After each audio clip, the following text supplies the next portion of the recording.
मैंने मु सूर्य आपण मानक बहुत बहुत स्वागत करुच्छे आपणकर प्रिय यूट्यूब चैनल SNP ट्यूटोरियल। तो सांग मैंने आम पूर्व वीडियो आम डिस्कसन करते कि केमिति बा को क्लास रम SNP ट्यूटोरियल आ वीडियो आम डिस्कसन करवा कि सिलेबस कौन रुझे कही कि क्लास 10th और क्लास 11 मु स्टार्ट करी क्लास 10 आगु तुमको क्लास 11 सिलेबस कौन अच्छी जानवा दरकार। तो क्लास 11 कौटी साइंस स्ट्रीम ठीक अच्छे। तो साइंस स्ट्रीम कौन अच्छी सिलेबस से आम देखा ठीक अच्छे। तो देरी न करी चलतु वीडियो को देखा बा क्लास स्टार्ट करवा किंतु ता पूर्व आपन लाइक शेयर और सब्सक्राइब करने को जमा भी भूलिए। तो चलतु देखो सब्जेक्ट रही तुम एक्चुअली सब्जेक्ट कौन कौन सब्जेक्ट कौन कंपलसरी ठीक अच्छे। ये जमी लिखाई कि कंपलसरी सब्जेक्ट किसी ठीक अच्छे। आउ कौन इलेक्टिव सब्जेक्ट किसी ठीक अच्छे। तो किसी कौन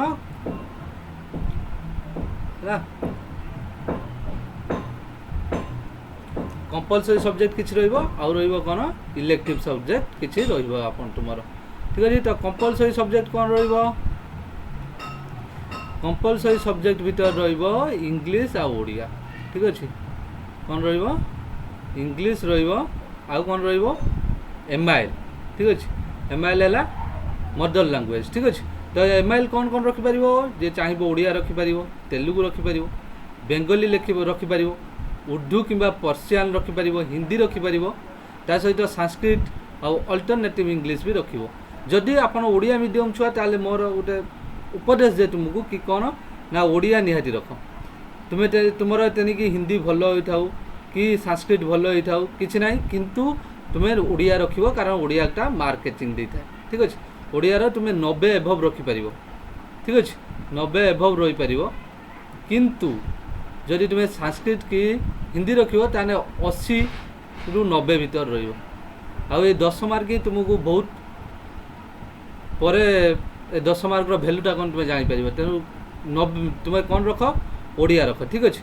तापर आउ रही एनवायरमेंटल एजुकेशन योग रही बेसिक कंप्यूटर एजुकेशन साधारणतः तीनटा एग्जाम हुए ना है तेणु एक खाली मार्क मिल जाए को करिकुलर एक्टिविटी ये सब जापर देखा इलेक्टिव सब्जेक्ट कौन इलेक्टिव सब्जेक्ट तुमर 4टा इलेक्टिव रही देख तुम केते मार्क परीक्षा 600 मार्क परीक्षा सबू पेपर 100 मार्क है इच पेपर है 100 मार्क ठीक अच्छे। तो 100 मार्क देख तुम इंग्लिश पढ़ो 100 मार्क MIL जोटा तुम्हें रखिथ सी पढ़ो 100 मार्क है। तापर तुम फास्ट दीटा इलेक्टिवटा साइंस छुआ सामान फास्टा कौन फिजिक्स सेकेंडटा है केमिस्ट्री। तो फिजिक्स 100 मार्क ता सहित कौन केमिस्ट्री भी 100 मार्क ठीक अच्छे। तापर जो थर्ड आउ फोर्थ ऑप्शनलटा ये दीटा ग्रुप रे डिवाइड होती दीटा ग्रुप भितर तुम्हें ग्रुप ए जेकोसी दीटा नहीं पार बा ग्रुप ए रोटे बी रोटे नहीं पार बा ग्रुप बी दीटा नहीं पार ठीक अच्छे। तो ग्रुप ए कौन कौन रहा मैथमेटिक्स रहा बायोलॉजी रहा जियोलॉजी रहा ठीक अच्छे। ये 3टा रहा तुम कौन ग्रुप ए अच्छा ये लिखाई देख ग्रुप ए तुम्हें थर्ड आउ फोर्थ इलेक्टिव नहीं पार किंतु ग्रुप बी रु केवल 4th इलेक्टिव नहीं पार। तो यहाँ लक्ष्य रख ग्रुप बी रु तुम्हें चाहिए केवल 4th इलेक्टिव नहीं पार है।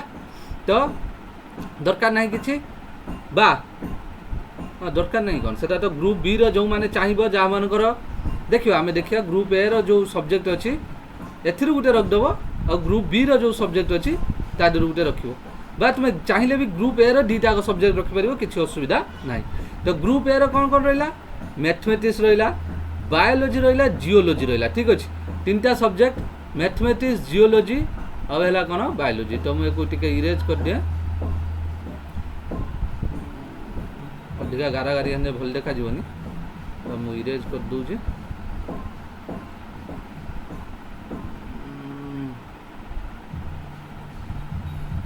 तो लाइक शेयर और सब्सक्राइब करूँ तुम सांग मान सहित भी एगुड़ा शेयर कर सबू जमीटा चांस पाँच पढ़ार घरे तो रही ठीक अच्छे।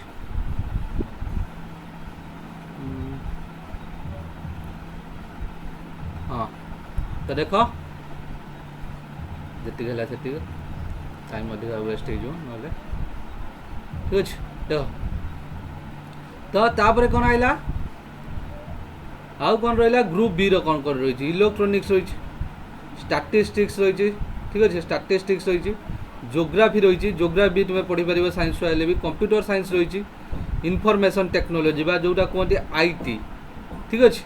ତାପରେ ଆଉ କ'ଣ ରହିଛି ବାୟୋଟେକ୍ନୋଲୋଜି ରହିଛି ଇକୋନୋମିକ୍ସ ରହିଛି ସାଂସ୍କ୍ରିଟ ରହିଛି ହେଲା। ତ ଏତିକି ବିଷୟ ତୁମର କ'ଣ ରହିଛି ଗ୍ରୁପ୍ ବିର ଫୋର୍ଥ ନେଇପାରିବ ସେଟା କେବଳ ଫୋର୍ଥ ଇଲେକ୍ଟିଭ୍ ସବଜେକ୍ଟ ଏଇଥିରେ ବି ଲେଖା ହେଇଯାଇ ଦେଖ କେବଳ ଫୋର୍ଥ ଇଲେକ୍ଟିଭ୍ ସବଜେକ୍ଟ। ତ କାହିଁକି ଏମିତିଆ ରହିଲା ମନେ ରଖ ଯେଉଁମାନଙ୍କର ମ୍ୟାଥମେଟିକ୍ସ ହେଉନାହିଁ ଯେଉଁକୁ ମ୍ୟାଥମେଟିକ୍ସ ଡର ଲାଗୁଛି ତ ଏବେ ତ ଜାଣିପାରିବନି ଏବେ ତ ସମସ୍ତଙ୍କୁ ସହଜ ଲାଗିବ କିନ୍ତୁ +2 ଆଉ 10th ମ୍ୟାଥମେଟିକ୍ସ ଭିତରେ ବହୁତ ଡିଫରେନ୍ସ ଅଛି। ଯଦି ଡେମୋ କ୍ଲାସ୍ ବେଳେ ତୁମକୁ ମ୍ୟାଥ୍ ସହଜ ଲାଗିଲା ତାହେଲେ ବହୁତ ଭଲ କଥା ତୁମେ ଚାହିଁଲେ ମ୍ୟାଥମେଟିକ୍ସ ଆଉ ବାୟୋଲୋଜି ନେଇପାରିବ ଠିକ୍ ଅଛି। ତେଣୁ ଗ୍ରୁପ୍ ବିରୁ ଆମେ ଦୁଇଟା ସବଜେକ୍ଟ ନେଇଗଲେ ମ୍ୟାଥମେଟିକ୍ସ ବାୟୋଲୋଜି ଯେଉଁମାନଙ୍କର ବାୟୋଲୋଜି ହେଉନାହିଁ ମାନେ ଜୁଲୋଜି ଆଉ ବଟାନି ଠିକ୍ ଅଛି ଜୀବବିଜ୍ଞାନ ଯେଉଁଟା ତୁମେ ପଢ଼ୁଥିଲ ଯଦି ସେଟା ହେଉନାହିଁ ତାହେଲେ ତୁମେ ଗ୍ରୁପ୍ ବିରୁ ମ୍ୟାଥମେଟିକ୍ସ ନେଇପାରିବ ଆଉ ଗ୍ରୁପ୍ ଏରୁ ମ୍ୟାଥମେଟିକ୍ସ ନେଇପାରିବ ଆଉ ଗ୍ରୁପ୍ ବିରୁ ତୁମେ ନେଇପାରିବ ଯେକୌଣସି ଗୋଟେ ନେଇପାରିବ ଇଲେକ୍ଟ୍ରୋନିକ୍ସ ରଖିପାର ଇଲେକ୍ଟ୍ରୋନିକ୍ସଟା ଫିଜିକ୍ସର ଗୋଟେ ବ୍ରାଞ୍ଚ ତୁମେ କମ୍ପ୍ୟୁଟର ସାଇନ୍ସ ରଖିପାର ଠିକ୍ ଅଛି ବା IT ରଖିପାର IT ବି ଭଲ ମାର୍କେଟିଂ ସବଜେକ୍ଟ ଗୋଟେ ଠିକ୍ ଅଛି। ତାପରେ ଜିଓଲୋଜି ବି ଅଛି ଜିଓଲୋଜି ଯେଉଁ କଲେଜ ଥିବ ସେଇଠି ରଖିପାରିବ ଓଡ଼ିଶା ସବୁ କଲେଜ ପ୍ରାୟ ଜିଓଲୋଜି ନାହିଁ ପ୍ରାୟ ଠିକ୍ ଅଛି। ତ କ'ଣ ମ୍ୟାଥମେଟିକ୍ସ ରହିଲା ଯେଉଁମାନେ ଚାହିଁବ ଯେଉଁମାନଙ୍କର ମ୍ୟାଥମେଟିକ୍ସ ଭଲ ହେଉଛି ତ ମ୍ୟାଥମେଟିକ୍ସ ନେଇପାରିବ କିଛି ଅସୁବିଧା ନାହିଁ ହେଲା। ଆଉ ଯେଉଁମାନେ ମ୍ୟାଥମେଟିକ୍ସ ନେବାକୁ ଡରୁଛ ତ ସେମାନେ କ'ଣ ନେବ ନା ବାୟୋଲୋଜି ନେବ ତା ସହିତ ଆଉ କ'ଣ ନେବ ନା ଏପଟରୁ ଗୋଟେ କିଛି ନେବ IT ନେବ ହଉ ବା ବାୟୋଟେକ୍ନୋଲୋଜି ହଉ ବାୟୋଲୋଜି ଯଦି ରଖିବ ବାୟୋଟେକ୍ନୋଲୋଜି ନେଇଯିବ ଭଲ ସବୁଠାରୁ ହେବ ବା ତୁମେ ଚାହିଁଲେ ବି ଜିଓଲୋଜି ବି ନେଇପାରିବ ଠିକ୍ ଅଛି। ତ ଏଇଟା ତୁମ ପାଇଁ ଗୋଟେ ଭଲ ହେଇଯାଇଛି ଆଗରୁ ତ ମ୍ୟାଥ୍ ସମସ୍ତଙ୍କ କମ୍ପଲସରି ସବଜେକ୍ଟ ଥିଲା ଯେମିତି ଇଲେକ୍ଟିଭ୍ ଫିଜିକ୍ସ କେମିଷ୍ଟ୍ରି ଯେମିତି ଇଲେକ୍ଟିଭ୍ କମ୍ପଲସରି ଅଛି ଠିକ୍ ସେଇଭଳିଆ ମ୍ୟାଥ୍ ବି ଆଗରୁ କମ୍ପଲସରି ଥିଲା ଠିକ୍ ଅଛି କିନ୍ତୁ ଏବେ ସେଇଟା ଚେଞ୍ଜ ହେଇଯାଇଛି ଭଲ କଥା ଗୋଟେ ହେଲା।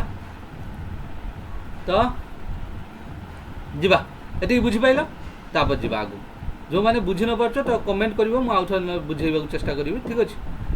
ତାପରେ ହେଲା କ'ଣ ଦେଖିବା ଆମେ ଆଜି ମ୍ୟାଥମେଟିକ୍ସର ସିଲାବସ୍ ଡିସ୍କସନ୍ କରିବା ପରେ ଫିଜିକ୍ସର ସିଲାବସ୍ ଡିସ୍କସନ୍ କରିବା ହେଲା।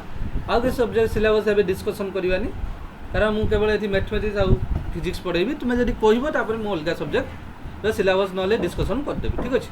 ତ ଚାଲନ୍ତୁ ଦେଖିବା ମ୍ୟାଥମେଟିକ୍ସ ସିଲାବସ୍ ମ୍ୟାଥମେଟିକ୍ସ ଫାର୍ଷ୍ଟ କ'ଣ ଅଛି ତୁମର 6ଟା ୟୁନିଟ୍ ଅଛି କେତେଟା ୟୁନିଟ୍ 6ଟା ୟୁନିଟ୍ ଅଛି ଠିକ୍ ଅଛି।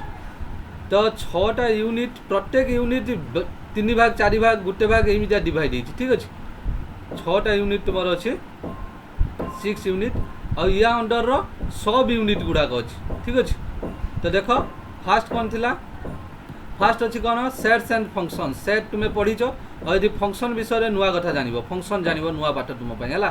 ତ ୟା ଅଣ୍ଡରର ୟୁନିଟ୍ କ'ଣ ରହିଲା ସେଟ୍ ରହିଲା ତାପରେ ରହିଲା କ'ଣ ଫଙ୍କସନ୍ ରହିଲା ଟ୍ରିଗୋନୋମେଟ୍ରିକ୍ ଫଙ୍କସନ୍ ରହିଲା ଟ୍ରିଗୋନୋମେଟ୍ରି ପଢ଼ିଛ ଏଠି ଆଉ ଟିକେ ଟ୍ରିଗୋନୋମେଟ୍ରି ଅଧିକା ପଡ଼ିବ। ତାପରେ ଆଇଲା ସେକେଣ୍ଡ ୟୁନିଟ୍ ହେଲା ଆଲଜେବ୍ରାର କ'ଣ ରହିଲା ମ୍ୟାଥମେଟିକାଲ୍ ଇଣ୍ଡକ୍ସନ୍ ରହିଲା ଠିକ୍ ଅଛି କମ୍ପ୍ଲେକ୍ସ ନମ୍ବର ଆଉ କ୍ୱାଡ୍ରାଟିକ୍ ଇକ୍ୱେସନ୍ ରହିଲା ଆଉ ଗୋଟେ ରହିଲା କ'ଣ ଲିନିୟର୍ ଇନ୍ଇକ୍ୱାଲିଟି ଇକ୍ୱାଲିଟି ପଢ଼ିଛ ଇକ୍ୱାଲ୍ ଚିହ୍ନ ଇନ୍ଇକ୍ୱାଲିଟି ମାନେ ଇକ୍ୱାଲ୍ ଯେଉଁଟା ନ ହେଇଥିବ ତାମାନେ not equal greater than smaller than ବୁଝିଲା ନାହିଁ এইগুড়াক। তারপরে আসব পরমুটেশন কম্বিনেশন বঢ়িয়া পাঠ এটা বহুত দরকার এটা ঠিক আছে। তারপরে বাইনোমিয়াল থিওরম হলা আউ রহিলা কোন সিকোয়েন্স আউ সিরিজ। তো তোমার আলজেব্রা পার্টটার 6টা সব ইউনিট রয়েছে সবুঠার বড় পার্ট হলা এটা 6টা সব ইউনিট।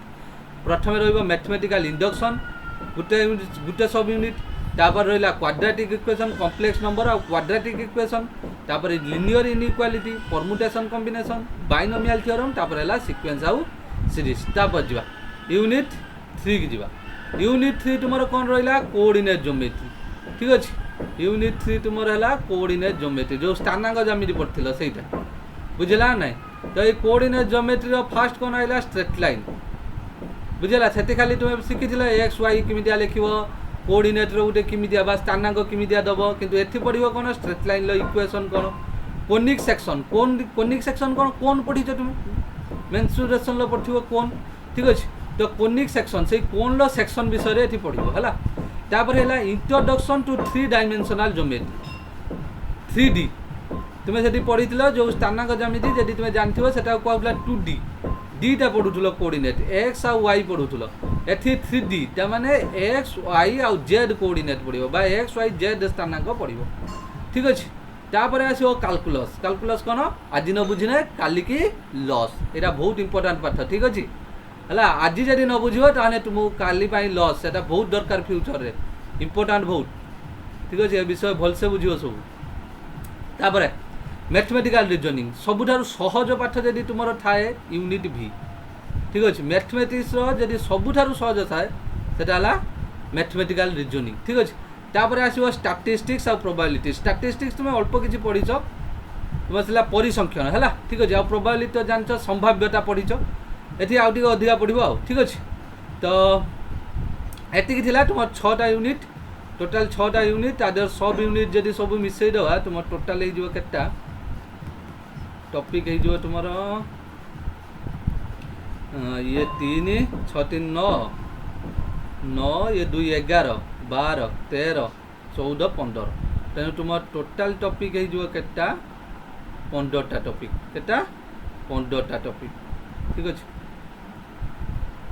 है। बेस्ट हबार किसी ना टी सिलेबस अधिक अच्छे कि हो किसी असुविधा नहीं ठीक अच्छे। तापर देखा तो आज ये पुणी आम नेक्स्ट वीडियो देखा से मु फिजिक्स सिलेबस डिस्कसन करी ठीक अच्छे। से पर्यटन घरे रुह सब ठीक अच्छे बाहर को बाहर नहीं कोरोना टाइम है स्टे होम स्टे सेफ ठीक अच्छे। आउ thanks for watching this video. तो आज ये विदाय दियो पुणी देखा आउ गोटे वीडियो सह till then bye bye god bless you all.